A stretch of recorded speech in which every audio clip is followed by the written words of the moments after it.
I was fortunate to get one of the early Bambulab X1C printers, but because it was early, mine had a lot of little issues that I put up with.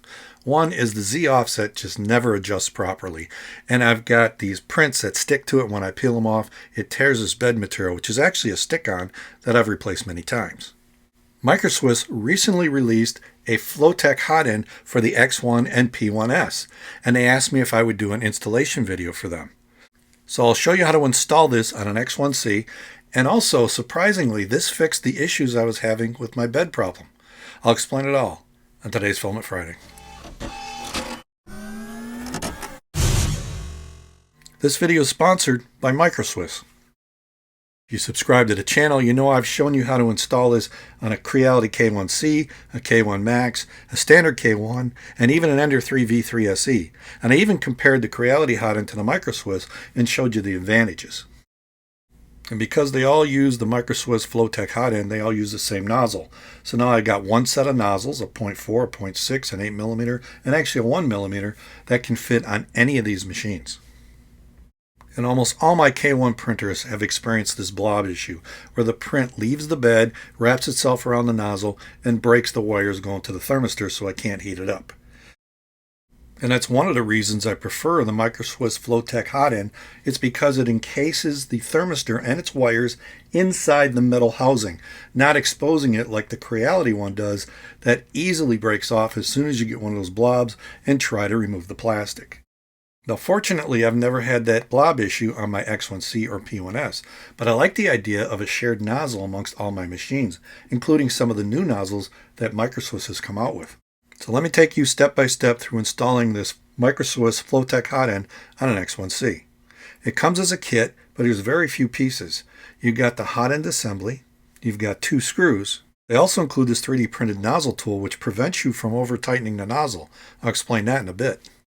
The kit includes a full set of instructions, which are really good, and they tell you need a 2mm Allen wrench. Step 1 says to disconnect power by pulling the plug from the printer. So just pull it from the back and set it to the side. Step 1 also says to press the filament cutter to cut the filament inside the Hotend. Step 2 says to remove the fan shroud, which is held in place by magnets, so that's easy to do as well. Step 3 is where we actually begin to remove the Hotend assembly. There's 2 screws that hold it in place, and we will need the 2mm Allen wrench to do it. So these 2 screws are really what hold the whole Hotend assembly in place, plus the wires. I loosened the one on the left, and then I unscrewed the one on the right and removed it. It's a shoulder screw. Then I went back and removed the first one, same type of screw. Now it's ready to remove this Hotend, which we got to pry out of here. I actually wiggled this back and forth quite a bit and then finally broke it loose. You can see the filament that's stuck inside the Hotend from when we pressed that cutter to cut the filament in step 1. Step 4 says to disconnect the connectors for the Hotend, thermistor, heater, and fan. Anytime I do this, I like to take a picture of the connectors so I don't forget where they actually go. I don't recommend pulling on the wires. Use some pliers and pull on the connector. They come out easy like this one did here, and there's a 4-pin connector at the top, and then finally there's a 2-pin larger connector for the heater element. That comes out just as easy. It's a little bit tighter, but it comes out pretty easy. And now the Hotend is removed, and now we're ready to install the new one. Actually, there's one more step we got to do before we install the new one. Step 5 is we have to transfer the fan from the old Hotend to the new Hotend. But they give you 2 new screws, which are what come in that bag in the kit. So first we have to remove the fan from the original Hotend, and we use that same 2mm Allen wrench to do it. Now these weren't even tight. I could just spin these things right out, so there was no torque to them at all. I don't know if they were supposed to be that loose, but they came right out. It wasn't hard at all. And then just set those screws aside and save them with the old Hotend, because we're going to put new screws into this fan for the new Hotend. And the little sticker held onto my fan, and the wires were really wrapped around it. So now once I had that off, now I can move the fan over to the Microswiss Flowtech Hotend and install that. The back side of the Hotend has the wires coming through a channel, and the fan goes right on top of that. And then use the 2 new screws that came with it in the same holes where the old screws were on the fan. I don't know why they give you 2 new screws, because it's basically the same fan, but I'm going to follow the instructions and use these new screws. So screw those in place, And obviously didn't have to get them super tight, but I put them a little tighter than what the original were. And then we're ready to move on to the next step. You also might want to give this a quick inspection to make sure that you didn't pinch any wires when you install the fan. Now before we install it, I want to talk about this service note where it talks about changing the nozzle. This is easier to show while it's off the machine. There's a silicone cover that you have to pull off in order to get to the nozzle. And then here's the nozzle that we can actually remove. And here's the 3D printed tool that comes with this kit, which is really kind of cool. You can use it to remove the nozzle, and they say you can do this when it's cold, so you don't have to worry about melting the plastic of the tool. And it's a long nozzle. And when you put it back in though, that's where the magic happens with this 3D printed tool. I'll start installing it by hand and then use the tool to drive it the rest of the way. But this tool has a torque limit built into it. Listen to it. Hear the click? I'll do it again. Every time you tighten, it clicks to prevent you from over tightening. That's built into this 3D printed tool. I got to do it again. I find that so amazing.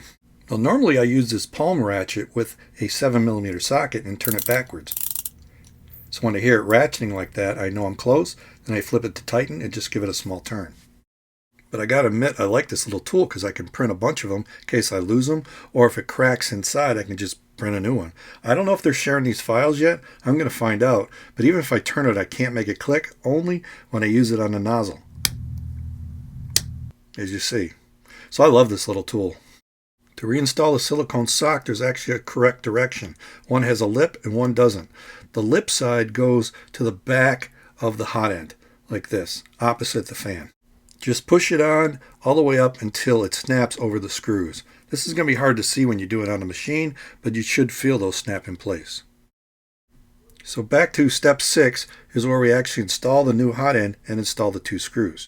Make sure the wires are pushed to the side, and if they pop up like this, just hold them down with your finger and then slide the whole hot end assembly into the same slot where it was before, or at least where the old one was, and try to line up the screws as best you can. It should go all the way flush, all the way to the base, and then the screws should pretty easily push into place. I had to wiggle them a little bit, and then I could get the Allen wrench in and tighten both screws pretty tight. It doesn't give you a torque on this, but it should be pretty tight.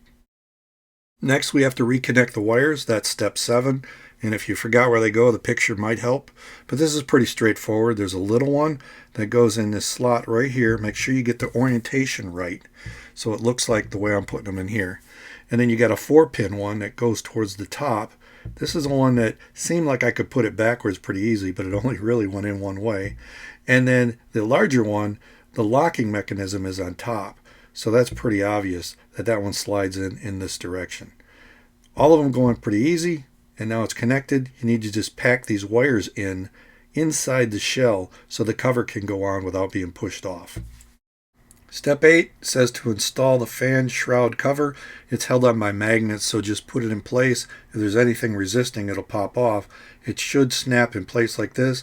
Now mine, while it was printing, would actually pop off, so I do put a little piece of tape on there, but I won't show that in this video. And here's the first prints that I tested. These are plugs that I print for someone else in my print farm.